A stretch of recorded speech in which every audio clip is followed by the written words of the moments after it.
Hi, folks. Good afternoon, and welcome to today's Iowa Learning Farms Conservation Webinar. We are excited today to have multiple guests with us from the University of Wisconsin-Madison. So our guest speakers today include Eric Booth, a research scientist, Kelsie Ferin, who's also a research scientist, and then we've also got Chris Kuchark, who will be joining in as well.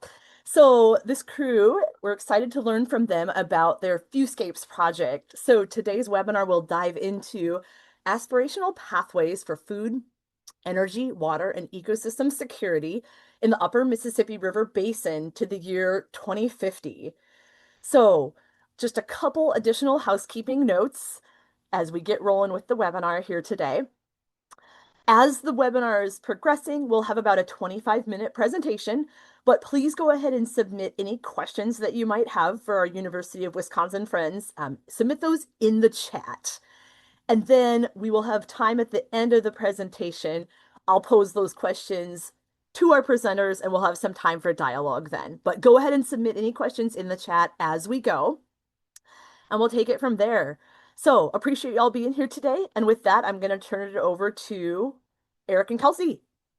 Awesome. Great. Thanks so much, Anne. Hi, everyone. Thanks for joining us today. And thanks so much for the opportunity to share a little bit about our project that we've been working on for about the last 6 years or so. Kelsie, if you want to go to the next slide. So this is a project that was funded by the National Science Foundation under their Innovations at the Nexus of Food, Energy, Water Systems. And it just wrapped up a few months ago, and we're kind of in the end stage of kind of putting together some final results from these scenarios that we developed with kind of the Upper Mississippi Basin community. And so we'll give you kind of a high level overview of the scenarios and some of the results and implications, but happy to take additional questions and kind of see where the questions take us.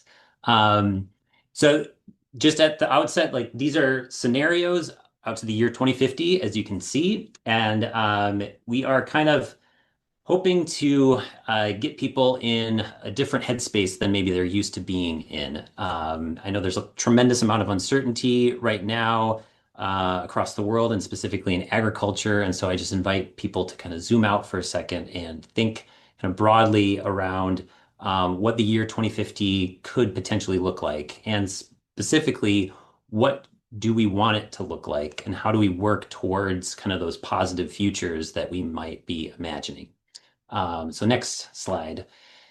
So as I said, we're kind of at the end stage of this project, but it will hopefully continue to live on and provide fodder for future discussions and maybe even follow-on research projects. But just a quick kind of overview of where we've been prior to this point. And so we introduced the project to a group of stakeholders that came from different parts of the basin. We had one focused in Wisconsin, one in Minnesota, and one in Iowa. And we had several workshops where we first tried to identify goals that people wanted to work towards in the year 2050 across this kind of food, energy, water, and ecosystem landscape. And then from those goals, kind of try and develop indicators or metrics that would be useful for measuring progress on those goals and kind of work through this backcasting approach of, okay, we established an endpoint where we want to be, how do we get there from today? And then we kind of translated those discussions into kind of narrative scenarios of the future and merged those narratives with kind of model inputs. And so we used a biophysical model to try and estimate some of the consequences of those narratives. And so that's where we'll talk more about later today, getting into some of those model results. Next slide. So we started again with this question of, okay, what do we want 2050 to look like in terms of food, energy, water, and ecosystems? And we could look at a whole bunch of kind of publicly available goals. But next slide, Kelsie.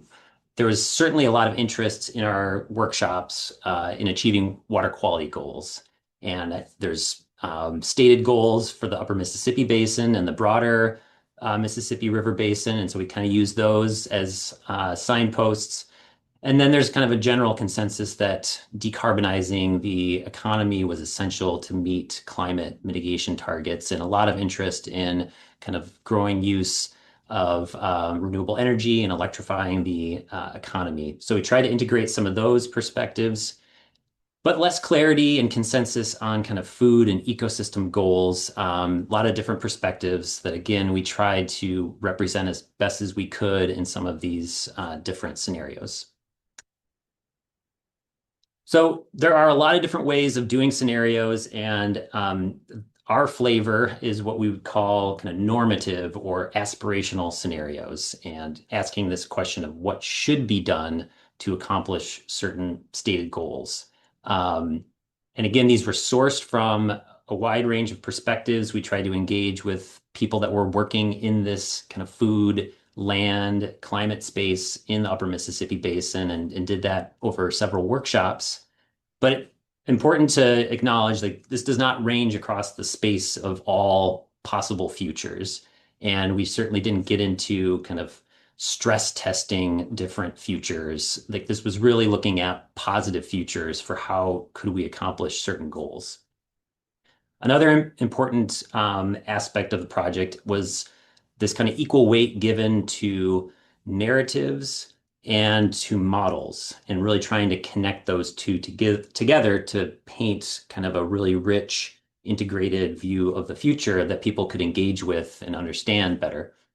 So the narratives are really good at kind of driving out creativity from the group that we were engaged with, and it really does expands kind of what people can think about and aspire to in the future. Um, but they have to be plausible and internally consistent. And from those narratives, we can then translate them into what a model needs to operate. And so we're using an agroecosystem model and a hydrologic routing model to kind of estimate the biophysical consequences of those narratives and how that kind of trickles into the land and water system. So happy to go into more details on the modeling if people have questions, but we'll mostly just concentrate on the results today. And this is a kind of an overview of, again, a part of the process of marrying these narratives with the models themselves. So we start out on the left, and using all these different perspectives from the workshops, we describe each of these four scenarios in terms of what's happening in the food, energy systems, what's going on with policy, consumer demand for agricultural products. And then we convert those stories again into model inputs, and our models require spatially explicit data sets related to the landscape, land use, management, as well as nutrients that are applied to the agricultural landscape. And then that model gets run, and we are looking at kind of 1 kilometer grid cells. So we can really zoom in on different parts of the basin to see how these different futures impact kind of water and nutrients. And then coming out of the model, we have estimates of biomass production from the agricultural landscape, from the natural landscape, as well as water quality and quantity metrics. The final piece is then bringing back into some of the components of the narratives to answer this question of, okay, we have a lot of biomass produced. What are we turning that biomass into? And kind of starting with where we are today in terms of this breakdown between biofuels, food, and feed. How do the narratives then change those conversions and ultimately get us to an estimate of human food energy and biofuel energy? Next slide. So the four scenarios, we'll get into a little bit of the narrative here in a second, but one major question that kind of differentiates the four from each other is this question of, in the year 2050, will liquid biofuels still be a substantial form of energy for the transportation sector? And if the answer to that question is yes, then we're kind of moving towards this cropland conservation scenario where biofuels are still produced, but they are used to produce aviation fuel. But in order to get our water quality goals met or close to that direction of being met, we would have very high best management practice adoption. So you'll see that here in a second. If the answer to that initial question is no, and we're kind of moving towards a future where kind of ground transportation is mostly electrified, then the question becomes, what will land formerly used to produce biofuels now be used for? And obviously, very contentious question and issue. And the narratives kind of explore some of the policy implications of going these different directions. But the second scenario is answering that question with more perennial agriculture could come into that space. The third scenario is our ecosystem restoration. We call it restoration agriculture, and that's where 50% of the croplands converted to kind of these more natural vegetation covers. And then the fourth is kind of a mixture of those three, because we really got some strong feedback from our community that we were engaged with that we needed something that was kind of bridging these three pretty transformative and big change type scenarios. Next slide. So these are the four, and we'll kind of use these colors when we get into Kelsey's part of the presentation, looking at the results. But again, we've got cropland conservation where corn and soybeans are still dominant. Biofuels are being used in aviation, but there's a widespread adoption, like transformative levels of adoption of cover crops and saturated buffers. America's pasture is again where half of the cropland transforms to kind of perennial agriculture, and managed grazing is one of those components. But diets moderate as a consequence of a slightly less kind of meat and dairy production on that type of landscape. Restoration agriculture, again, half of the cropland transforms to forests, prairies, or wetlands. And certainly in that scenario, you're producing less of those food products, and so meat and dairy consumption decline as a consequence. So we're trying to make, again, these internally consistent scenarios. Then the hotspots for transformation, that's what we're calling kind of our mixed scenario that blends some of these other components together. Next slide. So as I mentioned, we're kind of simulating this on a 1 kilometer by 1 kilometer kind of grid. And so you really can interact with these scenarios and kind of see what it looks like across the entire basin. So I'm not going to go into the details, but just as a representation of how we're translating these narratives into model inputs that are essential for understanding those biophysical and water quality consequences. Next slide. One other aspect of the model inputs is not just the land cover, but the management on that land cover, and specifically what agricultural management is happening. And so, again, we tried to look for strong contrasts across the four scenarios. And that cropland conservation, again, in blue, we see high uptake of those best management practices that I mentioned. So 75% of cropland is in cover crops. So again, transformative change. We're really turning up the dial here. And the percent of suitable tile drain cropland treated by saturated buffers is also set at 75%. You're seeing some of these other practices in the other scenarios, but just not at that level. And also keep in mind the amount of cropland is less. So overall, you've got less to work with. Another aspect here is the fertilizer application rates are going to decline in each scenario, but just at different degrees. The highest declines happening in, again, the cropland conservation and then the hotspots scenario. Finally, there's going to be changes in confined livestock populations in 3 out of the 4. There's no change in the cropland conservation scenario, but then consistent with those dietary changes, as I mentioned, we do see declines in those livestock populations, which then feeds into how much manure is applied to the landscape from those operations. Next.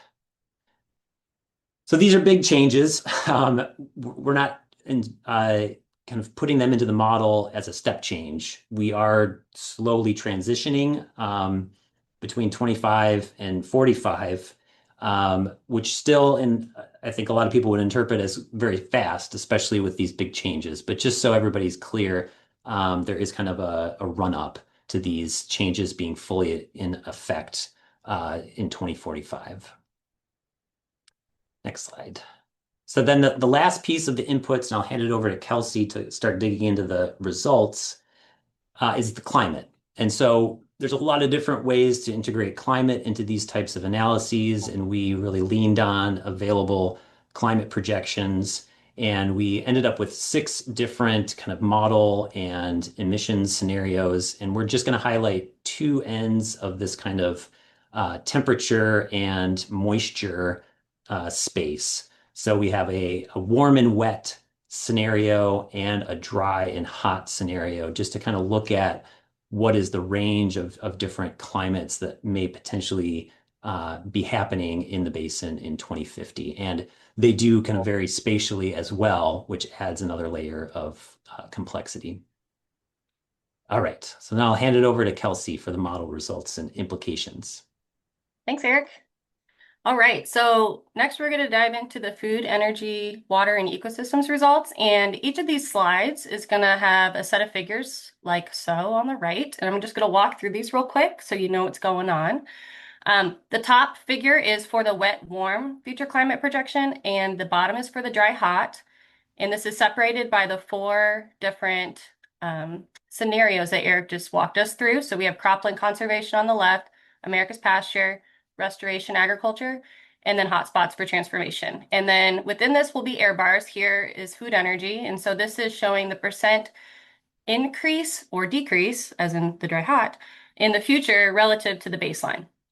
And so looking at the overview results for the food energy production across these scenarios, we found that the future climate and future diets is what is largely driving food production within these future scenarios. So in terms of future climate, we see under the wet, warm climate, there is an increase across all of the scenarios, even though some is minimal.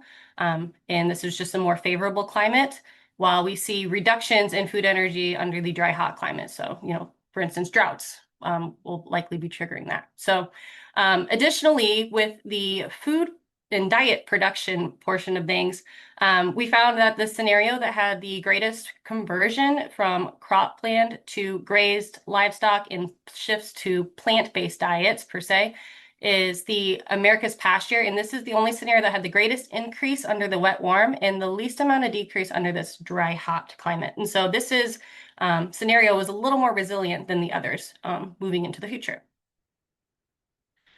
Moving on to biofuel energy, we see here that the cropland conservation scenario is the only scenario that had an increase in biofuel production energy in the future scenarios. And this is both under both climate conditions, more so for this wet, warm, the more favorable climate. And this is due to this scenario having the most maintained area of cropland being devoted towards this biofuel energy. And then we also see that the scenarios that have the greatest amount of cropland conversion to either pasture or to natural vegetation, this America's pasture and restoration ag, those scenarios are the ones that we saw the greatest reduction in biofuel energy, which would be as expected.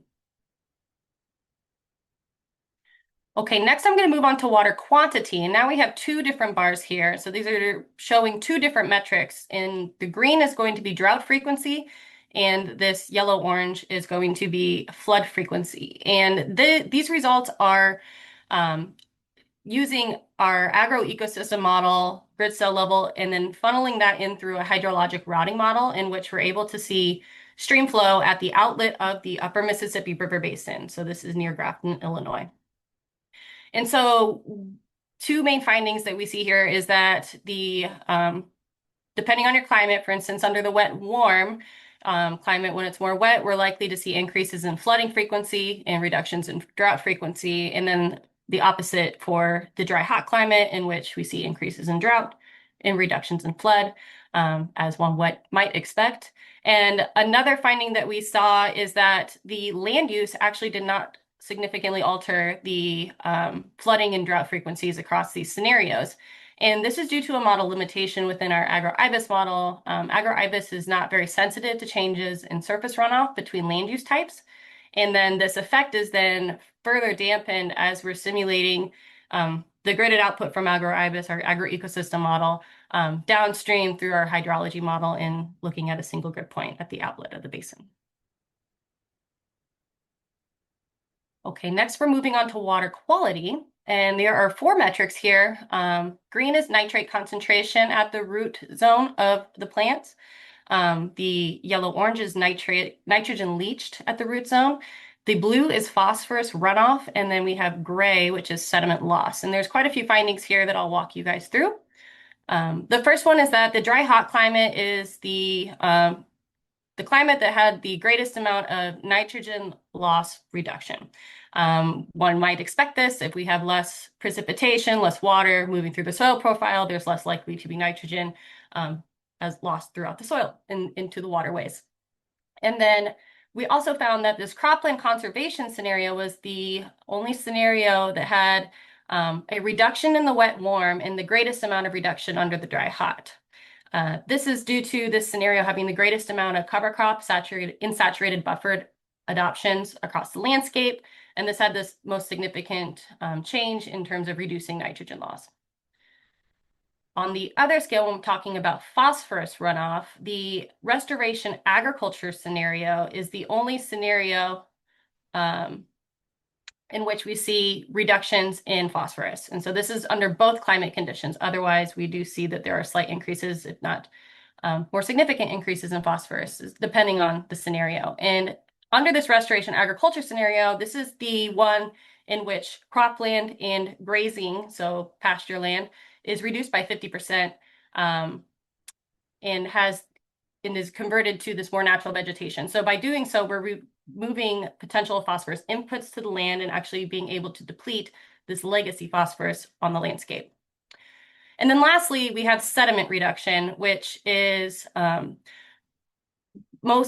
greatest underneath the scenarios that have the greatest conversion of croplands to either grasslands or natural vegetation. So this America's pasture and restoration agriculture, and it's slightly greater reductions under the dry hot than it is under the wet warm, just less precip sliding, losing sediment across the landscape. Okay, and then our last is, we're talking about this food, energy, water, ecosystems nexus. So we've added FEWE or the last E to the end of that acronym. And so here we have the ecosystem quality. And so we have 2 different metrics here. Green is going to be ecosystem carbon, and this is the carbon in above ground biomass of plants, the below ground biomass of plants like the roots, as well as soil carbon. This is our indicator for, carbon sequestration, as well as less carbon contributing to global warming if this value is greater in the future. And then we also have perennial biomass. So this is the forest and grassland pasture and wetland area, perennial biomass cover. And we're using this as our habitat indicator. And so we see some pretty cool findings here is that under both future scenario tracks and across all scenarios, we do see increases in both ecosystem carbon and perennial biomass. And this is due to the fact that increasing CO2 concentrations under future climate change is driving increases in productivity and production in these natural vegetation and just plant biomass across the board. And we also see that the scenario that has the greatest amount of cropland conversion to the natural vegetation saw the greatest increase in perennial biomass, which is that restoration ag scenario. Okay, next I'm going to move on to and talk about some implications of these scenarios in the context of policy and management. And first off, one of the main things that we found from this is that change can happen fast, and transformative change is going to be necessary. So we found that we were coming close to reaching some of our goals with these scenarios. For instance, we saw a 36% increase in food production in America's pasture, which is just shy of the 40% increase we were shooting for. And then the cropland conservation scenario saw a reduction in nitrate concentration and leaching by 39 and 36% when the goal was 45% reduction. And so going back to this, change can happen fast. We know that just changes on the landscape, like land use cover change or management practices like cover crops and saturated buffers, could be implemented quickly on the landscape. However, the ecosystem responses to these changes can be much slower. This could, for instance, trying to reduce legacy nutrients on the landscape can take many years, if not decades, to see a significant change after change has been implemented. And so we found that through these scenarios that in order for us to be able to achieve our targets by the 2050 timeframe, we're going to have the need for more profound transformations on the landscape and just to be a little more ambitious than the scenarios that Eric walked us through today. On a similar note, we have water quality improvements that are going to take a long time. So I briefly hit on that. And this comes back to this topic of legacy nitrogen and phosphorus and how these are just going to be very slow to disappear across the land. All of these scenarios that we've talked about today, the land use change is occurring on pre-existing cropland. And so this is land that has had nutrients being applied for many, many decades. And the pace at which the land use change or management practices are being put onto the landscape, as well as the scale in which these practices are being adopted, is going to play a huge role in determining how quickly we're going to need to deplete these nutrients.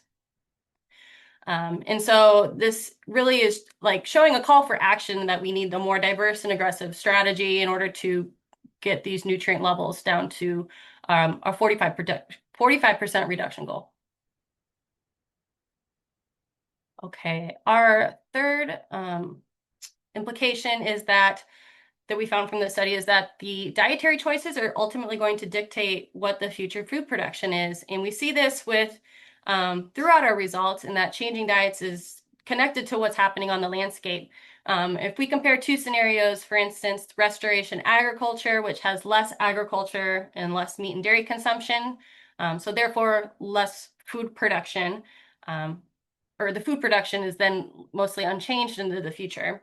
And compare that to America's pasture scenarios, which we have more grazing and more food production increases. So two different tracks showing two different significant differences in the future of food production.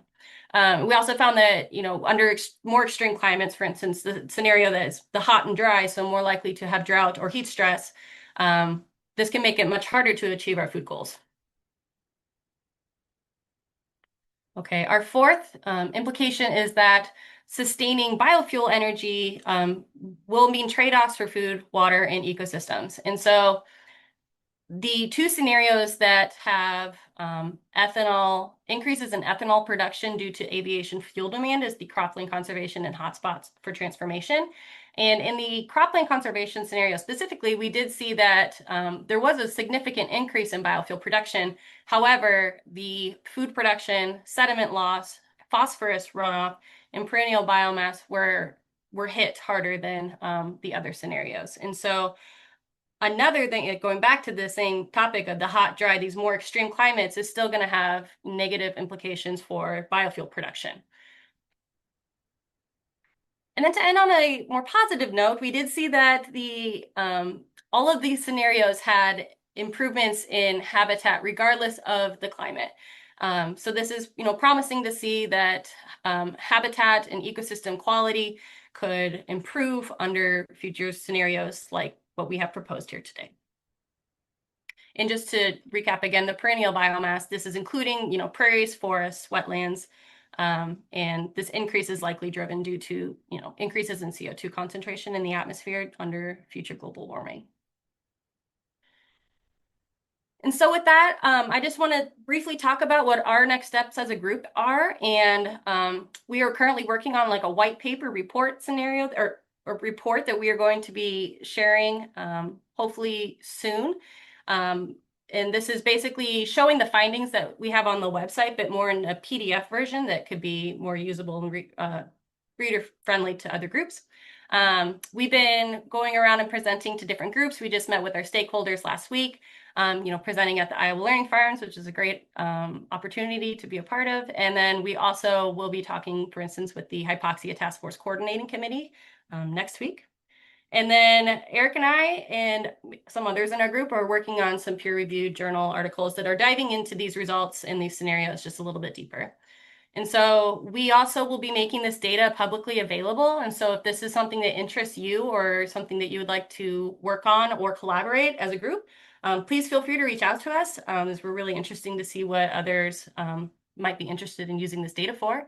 And we also are encouraging any other modelers out there to use these for scenario inputs for your modeling scenarios. It'd be really interesting to see how the inputs and the results driven by your model might compare to what we have from our model. So with that, I just want to say thank you from Eric and I both. And if you haven't done so already, check out our website. All of these scenario results that I just walked through, as well as the descriptions of how the scenarios are generated, are available for your viewing on the website. Thank you.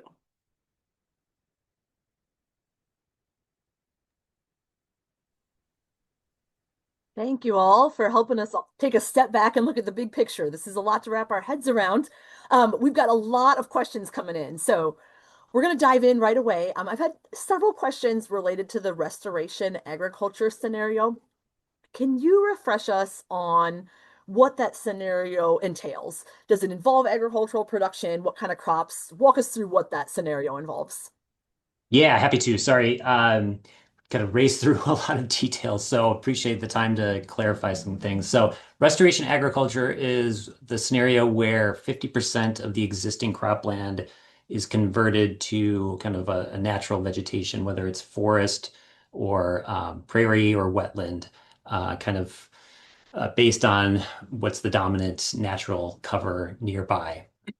And that means 50% of the cropland still exists in 2050. So it's still kind of made up of the current composition of crops, just on a smaller amount of land.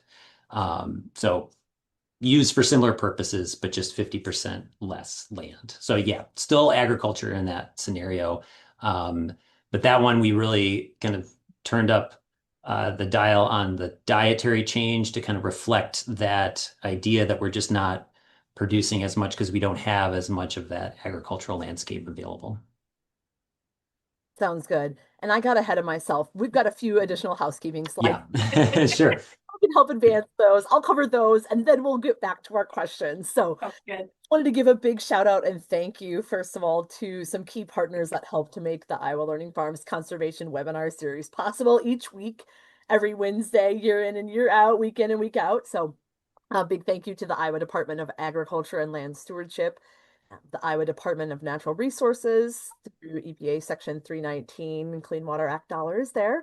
The Iowa Nutrient Research Center has been another huge partner, and then the Leopold Center for Sustainable Agriculture. So big thanks to those four partners for helping to keep this happening every week.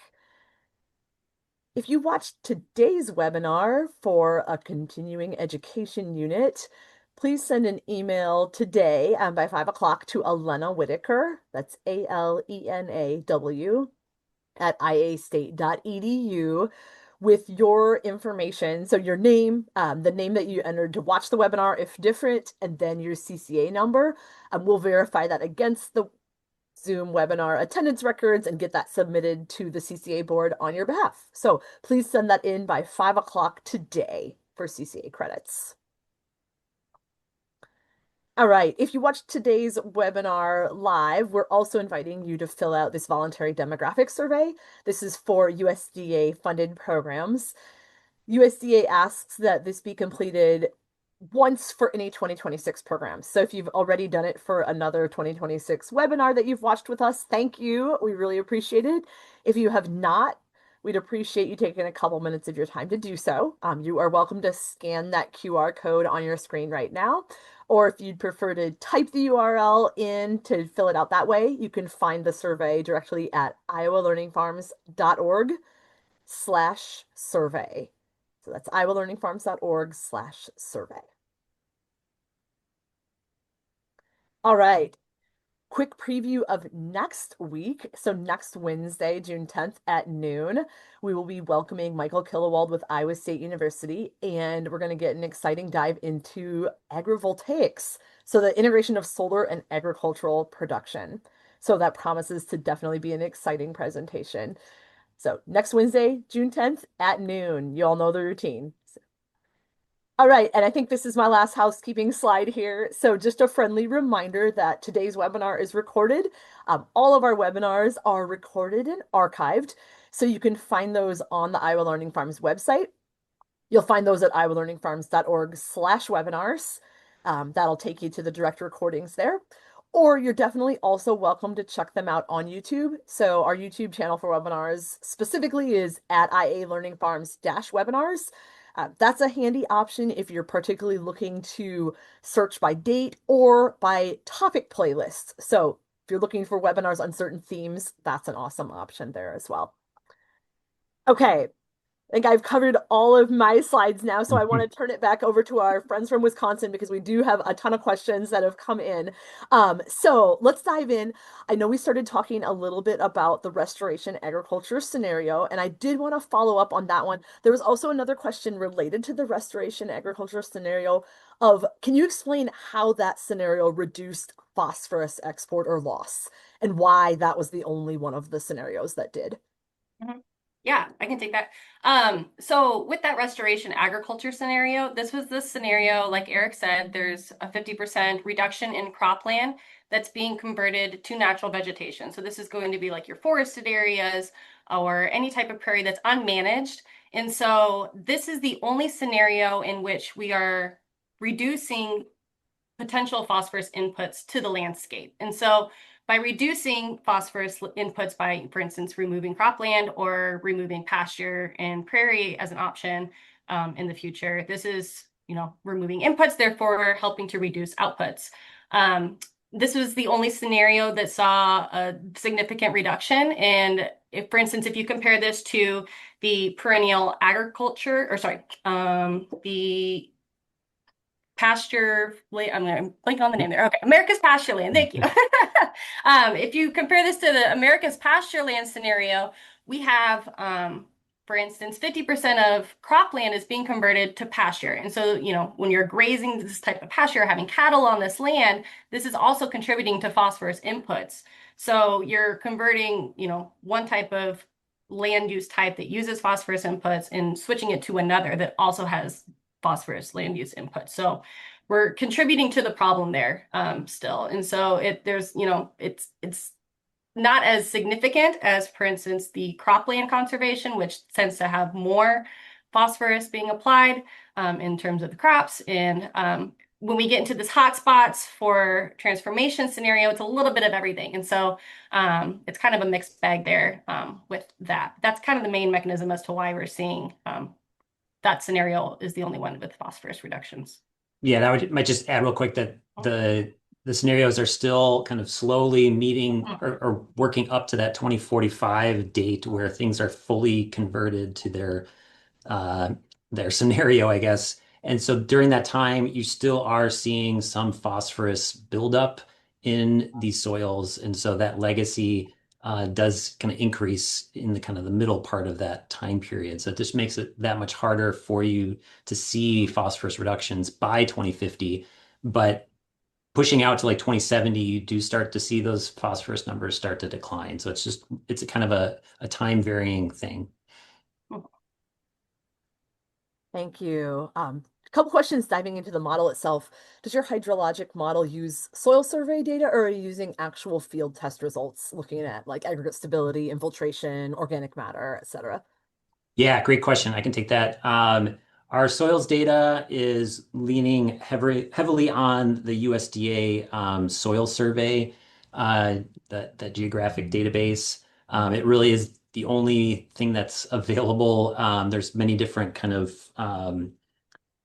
versions of it and modifications to it, but ultimately coming from that raw data source. And so, yeah, there are certainly limitations with it. Some areas have not been updated in recent times, but it is kind of the only thing that we have that's contiguous across the entire basin. Ideally, yeah, a database like that would be updated periodically with actual soil test results. But yeah, we're just kind of limited with the spatial scale that we're looking at here with the entire upper Mississippi Basin, but hope to keep innovating in that space. With your model, how did you select which croplands and where to transform into pasture or other restoration scenarios? Like, were you looking at productivity or what factors influence those decisions? Yeah, great question. So it was not driven by kind of the performance of those land cells for kind of water quality or for productivity. It was much more kind of a randomized selection, and it was fairly uniform across the entire basin.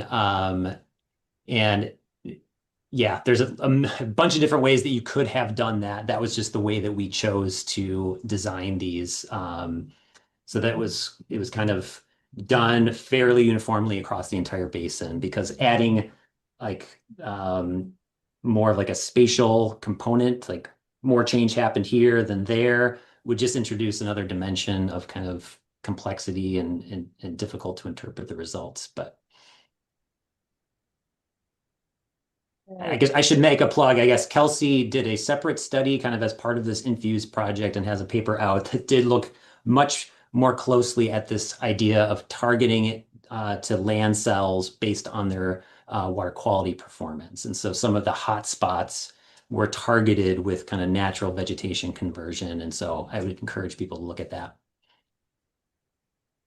We've had a couple questions related to the state level nutrient reduction strategies, nutrient loss reduction strategies.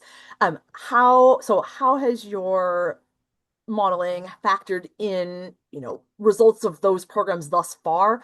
And vice versa, how are your results being shared with folks at the state level that are working on those strategies? Yeah, so we've definitely been engaging with folks from Wisconsin, Minnesota, and Iowa that have been active in kind of their state nutrient loss reduction projects. And so we hope through those interactions, we've been able to kind of influence some of those discussions and connect them with these scenarios. But I will say, like, we don't have a direct kind of recipe for how to like inject these scenarios into those discussions. I guess we're just interested in providing information on okay, what could the world look like in 2050 and just trying to expand our imagination as much as possible. And then also looking at what are some unexpected results that come out of these models. And I think looking at legacy nutrients and just how long it takes to kind of draw those down, even under particularly transformative scenarios, can be helpful. It might not be too optimistic at times, but I think it injects um, some like realistic thinking about timescales of these processes. But we'll continue to kind of engage in those nutrient reduction strategy conversations as much as we can. I guess the other question was like about recent changes associated with the strategy. I guess as far as they are captured by kind of USDA agricultural census data sets, like we tried to use the latest data on land use and land management all the way up to 2020. And so beyond 2020, yeah, we have not incorporated any changes since then. So yeah, it's a constantly moving landscape, and there's always a need to kind of update these things. Great, thank you. You Yep. mentioned policy was a part of this as well. How do you think this type of approach can be included or factored into designing future farm bills and other policy? Yeah, that's kind of one of our overarching goals is to allow people the space to think about long-term potential outcomes to land management changes. And certainly those land management changes can be driven by different policies. So again, we don't have one specific way to kind of integrate the lessons from this project into like a farm bill writing session, but we hope that it can at least provide some ideas or um, some kind of expectation setting for what people might expect if a certain path is taken. What about economic impacts, converting half of cropland to pasture or natural vegetation? Yes, absolutely. So economics is a whole kind of discipline that we weren't able to explicitly integrate into this kind of modeling exercise. Kelsie has done some other work with some economic modeling folks at Purdue that tries to sketch some of these things out more quantitatively. But what I would say is we tried to write the narratives in a way that includes kind of these economic impacts. And if you go to the website, you can kind of read through those narratives in more detail. But really, there's a lot of discussion around what type of public investments and subsidies would be required to facilitate some of these big transformative change on the landscape. Like we have no illusions that this is just going to happen naturally based on today's kind of economic conditions. Like there would have to be policy changes that would unlock these different landscape changes. So a lot more details in the narrative, and we tried to kind of point to kind of some current examples for how some of those things might flesh out if they were really scaled up. Um, so yeah, definitely more room to bring in economics. Excellent.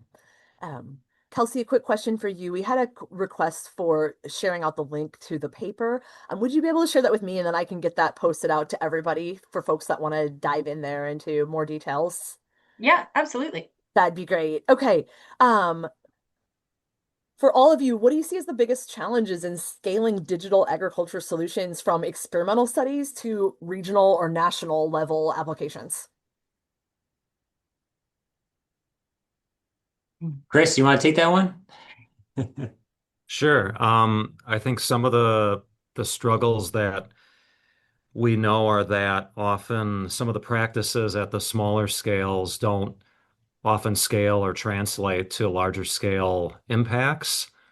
Um, and that, some of these changes are hard, to make. And I think the economic angle is another thing that um, is a bit of a challenge when it comes to modeling and bridging the gap from field scale to large scale. And I think that comes back to helping these types of studies at a large scale are very helpful, we think and hope, to help guiding discussions around future bills, like the Farm Bill, and where to put money into what programs. That's really kind of the context of what we're trying to do here. Eric and I had previous um, funding. I won't name the group, but it was a group that was taking model results and using those to go up to DC and lobby on the Hill for certain programs. So we know it's been done before, and I think our close connections to some of these other to the other states and other people who are the stakeholders and big thinkers will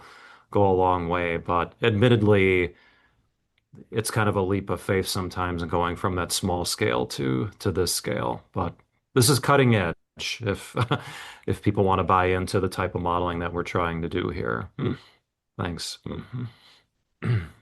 Yeah, excellent. Thank you, Chris. Appreciate it. We also had a question about as data centers become more prevalent, more important in the future, how do their water use and carbon footprint affect this data? How does that come into play? Yeah, certainly a hot topic, and it's kind of emerged as a hot topic rather late in the process of this project, and so it really didn't even come up in some of these workshops that we held in 22 and 23. I guess what I could say is I think the energy implications are kind of more top of mind when I think about the potential data center expansion. And certainly that has connections to the climate. So um, the actual land footprint even if there was a massive expansion, is still relatively small compared to other land uses. It's kind of similar to urban development, which a few of our scenarios did expand the urban footprint a little bit. And so that was kind of a separate aspect of what we looked at. Um, but for water use, I know there's a lot of interest in how electricity production impacts water use and water withdrawals and impacts to water quality. So yeah, it's certainly a hot topic, and there's definitely a lot to be looking at and estimating the consequences of, but it just wasn't part of our project, mostly because of the timing. Absolutely. I mean, certainly an Yeah. emerging challenge, right? I mean, and several people, you all have noted this in your presentation, and folks have commented in the chat as well. I mean, this is big picture transformative mindset change work, right? I mean, ever changing, ever evolving. So, Right. And I guess it's also a good example of just how quickly things can change. absolutely. Right. Yeah. Like we had a pandemic during this NSF grant. Yes. We Yeah, we've had a lot of international conflicts, and yeah, that ripples into kind of the food and energy system. So yeah, things happen fast. It's more a process of how can we get away from just purely like reacting to things like that and being a little bit more proactive with our planning long term. Absolutely. So just for the sake of time, one last question for you all. We've had a few questions come in about, did you have farmer organizations involved in any of this work, whether it's commodity groups or Farm Bureau, or in general, what feedback have you gotten from farmers, landowners? I'm just curious to hear those perspectives to help tie it all together here today. Yeah, absolutely. Yeah, so we did reach out a lot to different farm groups in each of these different state hubs that we worked in, and we did have some engagement. And I think it was reflected best in kind of that cropland conservation scenario, which kind of showed the emergence of this kind of aviation fuel demand. And so, yeah, we again a lot of different perspectives came in these workshops, and we did our best to kind of represent them in these four pretty contrasting scenarios. But even not just specific to the farm groups, but all these other organizations that we engaged with, it's a big ask to kind of come along with us on this ride for like 5 or 6 years. And there's a lot of turnover and staff. And so that's just kind of one of the limitations and challenges with these types of long-term projects. But we still got a lot of great feedback and information that was essential for kind of how these were designed. Excellent. Sounds good. Well, thank you all. And I'm sharing out one more resource as well. So the link to the paper, Kelsie shared out the link with me. I've got that posted. And we also had another link shared, Thriving Agriculture in Urbanized Landscapes looks at the next 25 years across the Chesapeake Bay region. So if folks are interested in diving into a different Awesome. region of the country, that one's another great resource to be able to take a look at as well. But with that, Great. for the sake of time, we're going to wrap up here today. Eric, Kelsie, Chris, we appreciate all of your time in being here and sharing this really big picture thinking work as we get our heads wrapped around what food, energy, water, and ecosystems look like across the next 25 years. This is a really visionary project. Um, Not easy work, but definitely transformative work. So thank you all for your Great. time, and we'll be back with our next Iowa Learning Farms conservation webinar next Wednesday, June 10th, diving into agrivoltaics with Michael Kilwell of Iowa State University. So thank you, everyone. Have a wonderful day. Thank you Awesome. so Thanks so much. much.